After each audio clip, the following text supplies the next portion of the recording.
Oi,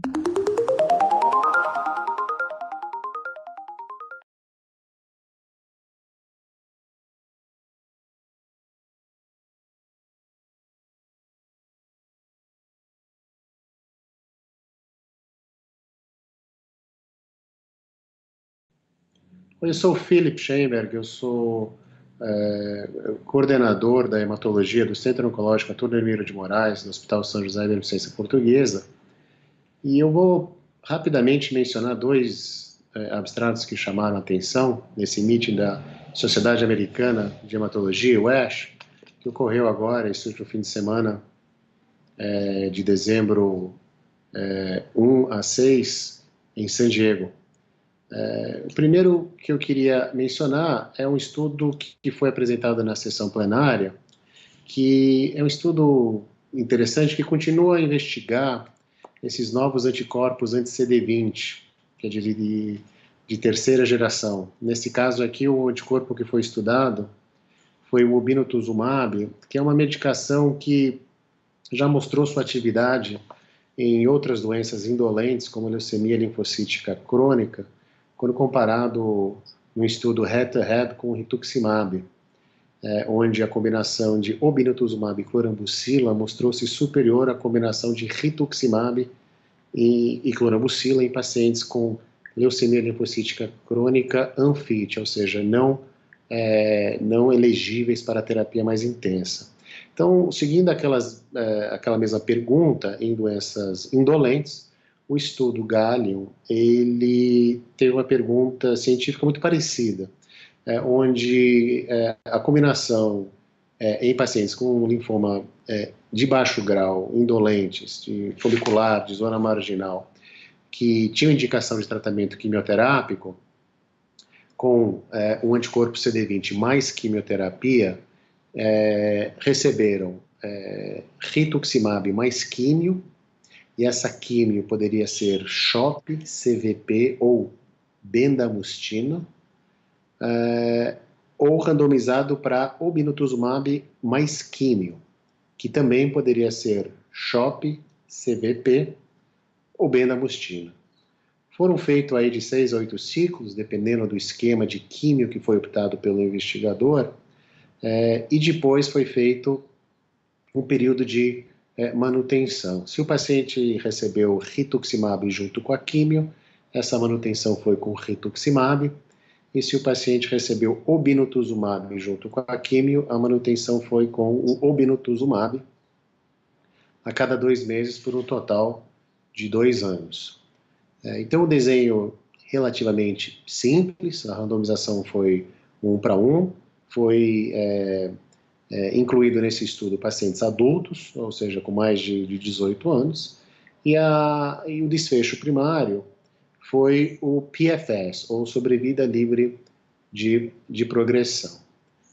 O que tinha sido estimado do ponto de vista estatístico é que houvesse um ganho de PFS, ou sobrevida livre de progressão, a favor do grupo do obinutuzumab, com hazard ratio de 0,74, que foi o poder estatístico do estudo. Bom, muito bom. Então, quais foram os resultados?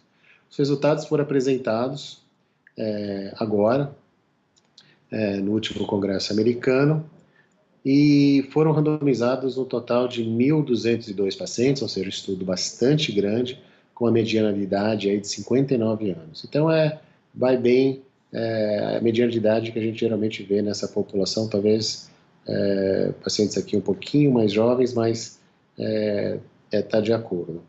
E o que foi visto é que houve um ganho de sobrevida livre de progressão no grupo do obinutuzumab. Então, se você pegar os pacientes que foram randomizados para o grupo do obinutuzumab, eles tiveram uma redução de risco de progressão ou morte em 34%. E o hazard ratio foi 0,66, ou seja, abaixo daquele estimado de 0,74 quando o estudo foi desenhado inicialmente. Então, o estudo ele atingiu o primary endpoint ou desfecho primário com esse ganho livre de progressão em pacientes que receberam o obinutuzumab mais químio versus rituximab mais quimioterapia. Se você olhar a taxa de progressão após um segmento mediano de 34 meses, você tem na R-quimioterapia uma taxa livre de progressão em 3 anos de 77,9% versus 81,9% no grupo do obinutuzumab versus mais quimioterapia. Então, aqui é que você tem esse ganho aqui de sobrevida. Quando você olha em termos de sobrevida livre de progressão, e não só sobrevida livre de evento, também houve aí a superioridade do grupo obinutuzumab versus rituximab. A sobrevida estimada em 3 anos livre de progressão foi de 80% no obinutuzumab e 73% no grupo do rituximab. Até o momento não houve ganho de sobrevida geral nesses dois grupos, sendo a sobrevida geral ou global muito parecida ainda entre esses dois grupos, porém, como se trata de uma doença indolente, o segmento aqui ainda pode ser um pouco curto para você ver esse tipo de diferença em sobrevida, e o desfecho primário foi sobrevida livre de progressão e, obviamente, sobrevida geral, um desfecho secundário, obviamente um desfecho importante, mas em doenças indolentes, dificilmente atingível, devido à natureza longa e crônica de muitas dessas doenças. Só para finalizar, houve uma maior toxicidade nos pacientes que receberam obinutuzumab. A principal toxicidade que foi vista, que foi maior, foi hematológica, neutropenia, leucopenia e neutropenia febril, mas não houve um aumento de mortalidade por conta desses eventos adversos no grupo do obinutuzumab versus o rituximab. Então, apesar de ter mais efeitos adversos grau 3 ou maior, não houve uma taxa de descontinuação mais alta ou de morte por conta desses eventos adversos. Então, é uma droga que está associada com um pouco mais de efeitos colaterais quando comparados com o rituximab, porém, quando você olha os parâmetros hematológicos de doença, tipo sobrevida livre de progressão, o ganho aqui ele é a favor do obinutuzumab. Então, esse foi o estudo que foi apresentado, o nome do estudo é Gallium, onde basicamente comparou-se o obinutuzumab mais químio versus rituximab mais químio, com esses dados que eu apresentei para vocês, ainda na forma de abstrato. A gente tem que agora esperar o estudo completo aí ser publicado. Agora, uma coisa que é interessante é que se você olhar esses dados para a doença indolente, a vantagem do obinutuzumab ele se mantém tanto para a leucemia linfocítica crônica como do linfoma indolente, tipo zona marginal folicular. Porém, estudo randomizado em linfomas mais agressivos, tipo difuso de grandes células, não houve essa superioridade, ou seja, o grupo do obinutuzumab mais R-CHOP não foi superior ao R-CHOP. Então, isso é um dado interessante, não se sabe bem exatamente por que em tratando-se de doenças com uma histologia mais agressiva, o que se observa nas doenças indolentes não se observa, pelo menos por agora, nas doenças de histologia mais agressivas. E um outro estudo que eu acho interessante mencionar, teve uma sessão de late breaking, que geralmente ocorre terça de manhã, que para mim foi talvez uma das melhores sessões do meeting, com muitos dados interessantes, com abordagens, drogas novas, alterações genéticas importantes. Infelizmente é um horário ruim da apresentação desses abstratos, foram 6 abstratos apresentados, terça de manhã, às vezes muita gente já vai embora, mas foi uma sessão muito produtiva, muito interessante. O último abstrato a ser apresentado, que eu achei interessante, é a questão daquelas células que são modificadas, onde faz uma engenharia celular para potencializar a ação do linfócito T contra alguns tipos de tumores. Então, essas células são conhecidas como CAR T-cells, onde você pega uma célula T, você faz algumas modificações nela, não vou entrar em muito detalhe quais são essas modificações, mas é um conceito extremamente inovador, extremamente inteligente, na verdade, onde você potencializa a ação do linfócito T contra alguns antígenos expressos na superfície de tumores. A principal experiência com essas células hoje ainda é nas neoplasias hematológicas linfóides, onde você tem a expressão de antígenos de células B, mas isso está sendo expandido para outros tipos de tumores. Então, houveram vários abstratos com CAR T-cells nesse meeting, resultados clínicos, as propriedades dessas células que correlacionam com melhor resposta. Então, a gente está aprendendo cada vez mais com essa terapia inovadora. E o que foi apresentado no late breaking, que foi o último abstrato, foi em pacientes com linfomas de não-Hodgkins agressivos, refratários a tratamentos quimioterápicos. Essas células... O que é interessante desse estudo, na verdade, é que ele foi um estudo multicêntrico e foi feito em condições diferentes em vários hospitais. Por que isso é importante?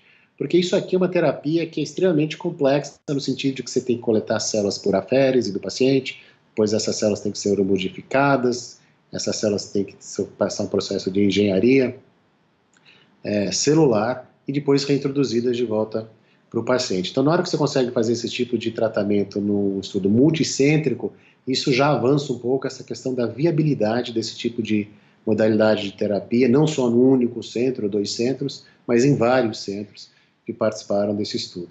Esse foi um estudo que foi um estudo de braço único, onde 111 pacientes em 22 instituições tiveram processo aí de leucoferese e tiveram aí em 101 pacientes a transdução da parte genética da engenharia celular desses linfócitos T.